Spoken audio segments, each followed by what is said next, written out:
شاه است حسین،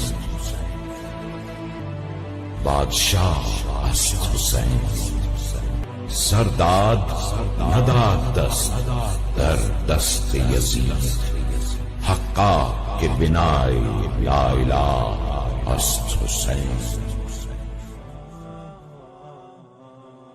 الحمدللہ رب العالمین والصلاة والسلام علی سید المرسلین، اما بعد فاعوذ باللہ من الشیطان الرجیم، بسم اللہ الرحمن الرحیم. الحمدللہ آج 8 محرم الحرام کا ہمارا موضوع اہل بیت اطہار کی شہادتوں کے بارے میں پڑھیں گے. اللہ تبارک و تعالیٰ نے قرآن مجید فرقان حمید میں ارشاد فرمایا، اور وہ جنہوں نے اللہ کی راہ میں گھر بار کو چھوڑا اور پھر مارے گئے یا مر گئے تو اللہ ضرور انہیں اچھی روزی دے گا. یہ شہادت گے الفت میں قدم رکھنا ہے. لوگ آسان سمجھتے ہیں مسلمان ہونا، تو وہ امامت کی آبرو تجھ سے ہے، حسین تجھ کو امامت سلام کہتی ہے.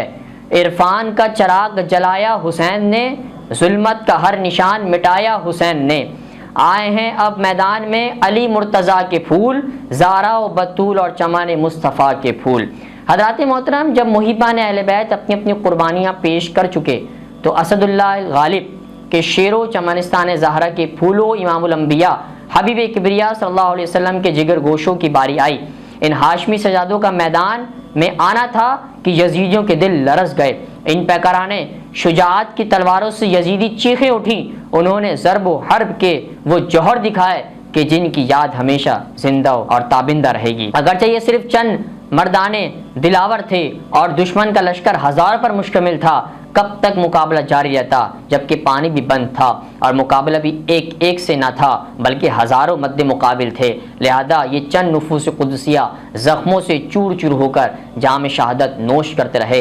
امام پاک کے اقربا میں سے حضرت عبداللہ بن مسلم بن عقیل رضی اللہ تعالیٰ عنہ نے حاضر ہو کر عرض کیا کہ چچا جان اب مجھے اجازت دے دیجئے کہ میں میدان میں جاؤں اور اپنے والد محترم اور اپنے بھائیوں کے خون کے بدلے میں کوفیوں کے خون کی ندیاں بہاؤں. آپ نے فرمایا، بیٹا تمہارے باپ اور بھائیوں کی جدائی کا داغ ابھی میرے دل سے مٹا نہیں ہے، میں تمہیں کس طرح اجازت دے دوں؟ بیٹا تم ایسا کرو، اپنی والدہ کو ساتھ لے کر جہاں جی چاہے چلے جاؤ، یہ تمہارا رستہ نہیں روکیں گے کیونکہ یہ میرے خون کے پیاسے ہیں.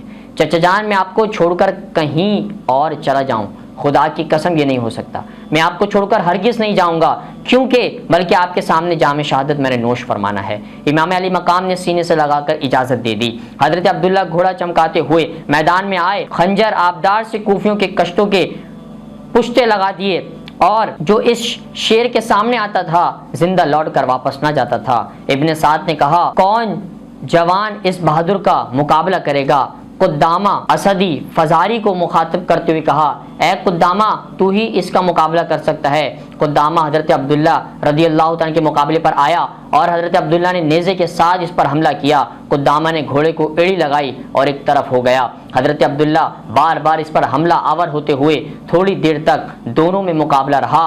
آخر کار حضرت عبداللہ نے تلوار کا ایسا وار کیا قدامہ کو 2 لخت کر دیا. پھر آپ نے ہاتھ اٹھا کر آگے بڑھے اور اس کو کمر بند سے پکڑا اور اسے گھوڑے سے نیچے گرا دیا، اور ساتھ ہی آپ نے اپنا گھوڑا غلام کو دیا اور خود اس کے گھوڑے پر سوار ہو گئے. پھر نیزہ اٹھا کر مبارزے مقابل طلب کیا اور چند اشعار پڑھے. اس کے بعد آپ نے پھر اس کو وار کیا. قدامہ کے بیٹے سلامہ نے حضرت عبداللہ کی شجاعت و دلیری کا مشاہدہ کیا تو ابن سعد نے کہا، میں نے تو بہت سی جنگوں میں حصہ لیا مگر میں نے اس ہاشمی جوان جیسا بہادر اور دلیر کسی کو نہیں دیکھا. اب کسی کی ہمت نہیں پڑتی تھی کہ تنہا آپ کے سامنے کوئی آئے. آپ یزیدوں پر حملہ کرتے ہوئے اب گھستے چلے گئے اور بہت کوسوں آپ نے جہنم میں پھینکا اور بہت سو کو آپ نے قتل کیا. آخر کار انہوں نے آپ کو گھیرے میں لے لیا اور مشکی نے پیچھے سے تلوار ماری اور آپ کی سواری پاؤں کٹ گئے. آپ پیادہ بھی مقابلہ کرتے رہے. نوفل بن مزاحم حمیری نے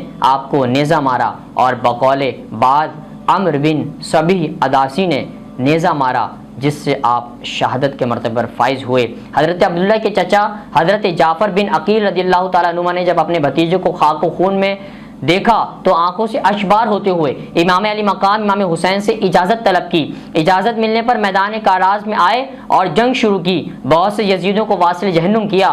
آخر دشمنوں نے گھیرے میں لے لیا، تیروں کی بارش کر دی اور فرزند عقیل رضی اللہ تعالیٰ اپنے خون سے رنگی ہو کر عبداللہ بن عزرہ کے تیر سے جام شہادت نوش فرمایا۔ حضرت جعفر بن عقیل کی شہادت کے بعد حضرت عبد الرحمن بن عقیل امام پاک سے اجازت لے کر میدان کی طرف روانہ ہوئے۔ آپ نے بہادری کی جوہر دکھائے اور کئی یزیدیوں کو فن نار کیا۔ بالآخر عبداللہ بن عروہ نے لعین کے تیر سے جام شہادت نوش فرمایا اور حضرت عبد الرحمن مجلس صدق و رضا میں پہنچ گئے۔ اس کے بعد اون محمد کی شہادت کا ذکر ہے کہ جب حضرت عقیل رضی اللہ تعالیٰ کی اولاد نے شہادت کا جام نوش کر لیا تو حضرت جعفر طیار رضی اللہ تعالیٰ کے بیٹوں کی باری آئی۔ ان میں سے پہلے حضرت محمد بن عبداللہ بن جعفر رضی اللہ تعالیٰ حضرت امام حسین رضی اللہ تعالیٰ کی خدمت اقدس میں حاضر ہوئے اور عرض کی مجھے بھی اجازت دے دیجئے تاکہ میں اپنے دل کی آرزو پوری کروں۔ امام علی مقام نے انہیں بھی اجازت عطا فرمائی تو انہوں نے بھی میدان میں آ کر آغاز کیا اور آپ نے جنگ کرتے ہوئے بہادروں کو میدان سے ہٹا دیا اور بالآخر ان کی مقدس روح کا طائر بحشت سے سبز پروں والے آشیانے میں قیام پذیر ہوا۔ حضرت اون بن عبداللہ رضی اللہ تعالیٰ نے اپنے بھائی کو شہید ہوتے دیکھا تو امام علی مقام سے اجازت حاصل کرنے کے بعد میدان کاراز میں تلوار اور گھوڑا چمکاتے ہوئے آگے بڑھے اور سینکڑوں شقیقوں کو عدم کا راستہ دکھایا اور اپنے بھائی کے قاتل کو دیکھا تو اس کے سر پر ایسی ضرب لگائی کہ ایک ہی ضرب میں اس کا کام تمام کر دیا۔ آخر زخموں سے نڈال ہو کر ان مامو جان پر قربان ہو کر باغ جنت کے سدھارے حضرت اون عبداللہ بن قطبۃ الطائی نے اور حضرت محمد کو عامر بن نحیش نے شہید کیا۔ امام پاک کے رفقا ان کی لاش اٹھا کر لے آئے اور انہیں اپنے خیموں کے پاس لٹا دیا گیا۔ دیکھیں یہ ہاشمی خاندان کے چشم و چراغ ہیں کہ ایک ایک نے اپنے اپنے انداز میں جوہر دکھائے اور جزیدوں کو جہنم میں وصل کیا۔ امام علی مقام نے فرمایا لو بہن تمہاری قربانی بھی منظور ہو گئی، آؤ اپنے شہیدوں کی زیارت کر لو۔ ماں نے جب اپنے بیٹوں کی لاشوں کو دیکھا تو بلا لیے اور فرمایا کہ بلا لو بیٹا، تم نے قربانی کا حق ادا کر دیا ہے۔ فرزندان امام حسن بھی آئے۔ جب حضرت اون و محمد دونوں بھانجوں نے شہادت کو قبول کر لیا، امام مظلوم کی باری آئی۔ پہلے حضرت عبداللہ بن امام حسن رضی اللہ تعالیٰ امام علی مقام کے پاس آئے اور عرض کی اے چچا جان مجھ پر کرم کیجئے، میدان کربلا میں جانے کی اجازت دیجئے اور سر کٹانے کی بھی اجازت دیجئے۔ اشقیاء کا خون بہائیں گے پھر بحر شہادت میں غوطہ لگائیں گے۔ آپ نے گلے لگا کر فرمایا تم میرے بھائی کی یادگار ہو، آخری نشانی ہو، تم میرے بغیر ہم کیوں کر جئیں گے۔ اس کے بعد حضرت عبداللہ رضی اللہ تعالیٰ نے آپ کی منتیں کی، پھر اجازت لے کر آپ بھی میدان میں آ گئے اور آپ نے بھی شہادت نوش فرمائی۔ اس کے بعد حضرت علی اصغر اور حضرت علی اکبر کی شہادت ہوئیں، پھر حضرت قاسم کی شہادت ہوئی جو نوجوان تھے اور آپ کا سہرا بننے والا تھا، اور اس کے بعد حضرت علی اصغر اور علی اکبر کی شہادت کا معاملہ آیا۔ علی اکبر جوان تھے، کائنات میں ایسی اذان کربلا کے رخساروں میں کسی نے نہ دی اور نہ ہوگی جو کربلا کے رخساروں میں حضرت شہزادہ علی اکبر نے دی تھی، اور شہزادہ علی اصغر نے اپنی چھوٹی سی قربانی بھی اللہ کی بارگاہ میں قبول فرمائی، اور امام حسین رضی اللہ تعالیٰ نے اپنی ہاتھ میں اپنی جو ہے اس ہاتھ کے اندر امام شہزادہ علی اصغر کا چھوٹے سے ننھے منی سی جان کا، اور فرمایا کہ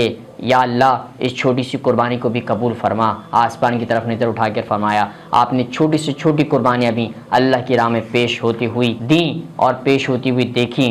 اس کے بعد آگے کا سلسلہ کیا بنا ہم کل 9 محرم الحرام کے درس میں پڑھیں گے۔ اللہ تبارک و تعالی ہمیں امام حسین رضی اللہ تعالیٰ کی تعلیمات پر اور آپ کی شہادتوں کو سمجھ کر پڑھنے کی توفیق عطا فرمائے۔ وما علینا الا البلاغ المبین۔ شاست حسین